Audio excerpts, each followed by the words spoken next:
Please, thank you for this unsolicited testimonial. And now, by special permission of the Commander-in-Chief, me, here is Mars' first space explorer, Colonel Cosmic.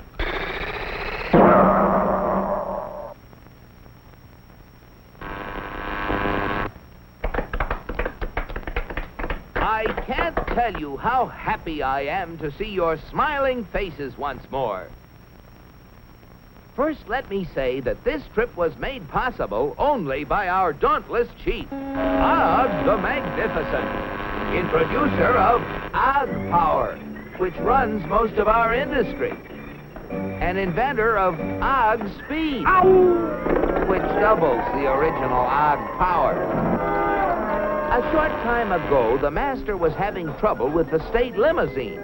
He had, of course, developed the explosive charge. But it was inclined to get a little out of hand, just slightly. And, of course, there was always the problem of friction. Parts rubbing together, heating up, and causing all sorts of trouble.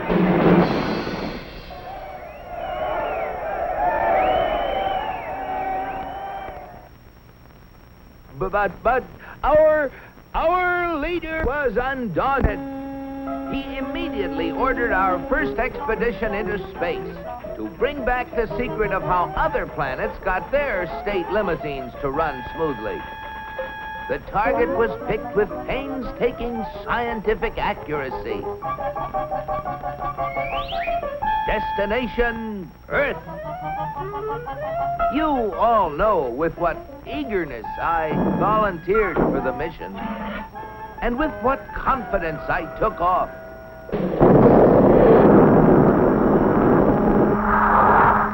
I took careful bearings and set out for my goal.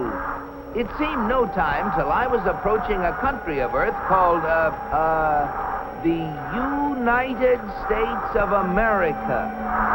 I set her down like a feather.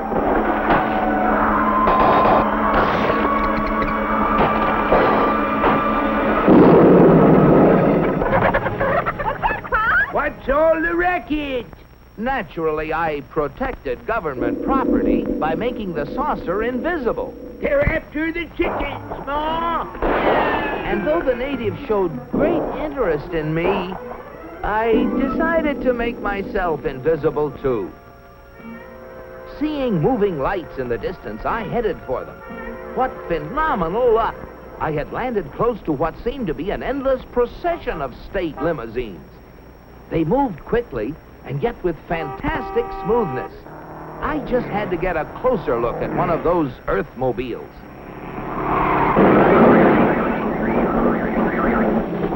Just as I thought. Not only smooth and efficient, but powerful as well. I watched them for hours. Great Ganymede, they were superb. I just couldn't help comparing them with ours. If you call that a comparison. Surely these vehicles must be the property of the highest officials. I was wrong. It seems that almost everybody in this country has one of those, they call them automobiles. They use them for transportation, for business, for pleasure. They use them for all sorts of things. I found that these vehicles gather at places called service stations, where they are fed, lubricated, that's how they beat friction, and given the finest care. The source of their nourishment was something called petroleum. A power source like that must be a highly prized state secret. I had to find out about it. Perhaps the secret lay within this government archives building. It was heavily guarded, but casting discretion to the winds, I walked boldly inside.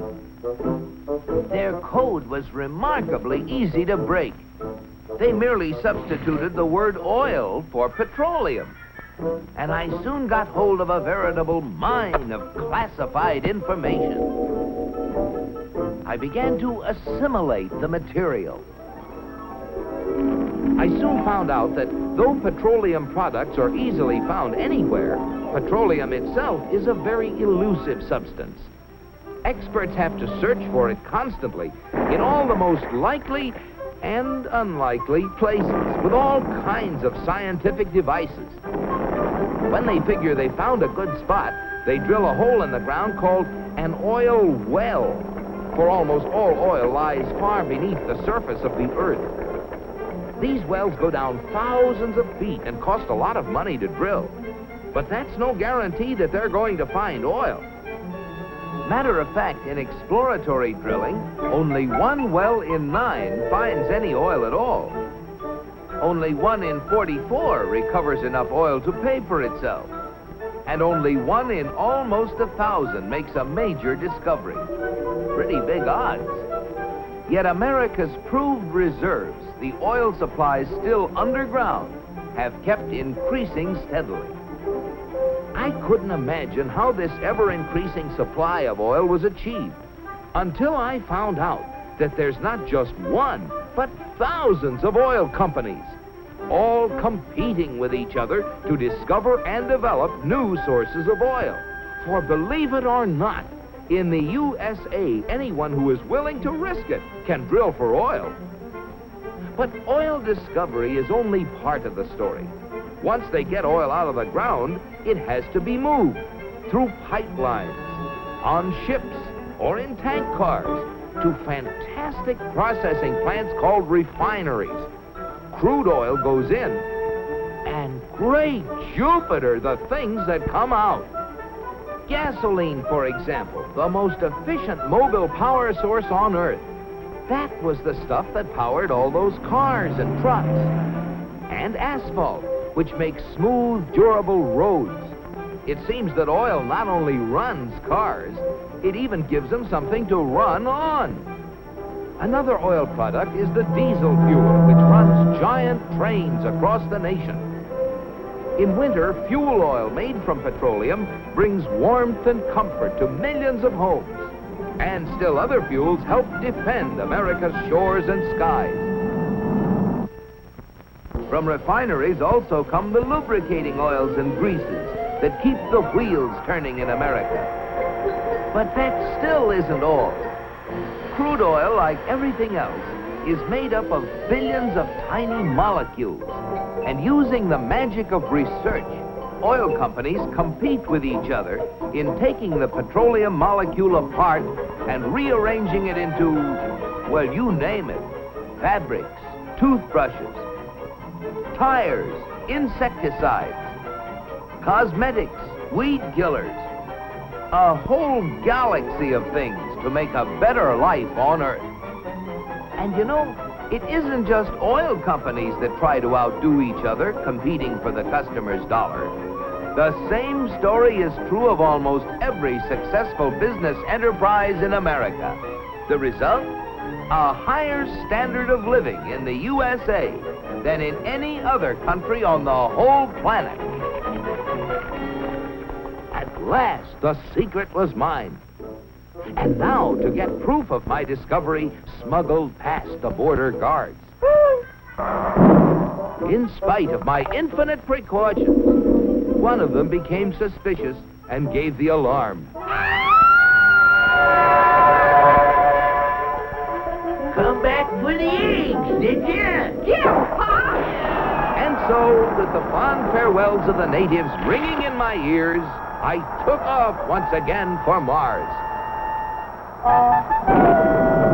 My landing was a little bumpy, but I saved my precious cargo. Yes, I brought the secrets back with me, and here they are. The big secret is, of course, oil, which has brought a better life to all the people in the USA. But the key to making oil work for everybody is competition. Fellow Martians, I thank you. Very interesting, Colonel. Oil, huh? Sounds splendid. But that, what was it? Competition. Not our kind of thing at all. Why, competition is downright un-Martian. We'll have oil for everybody. That's what we need. Oh, boy, oil.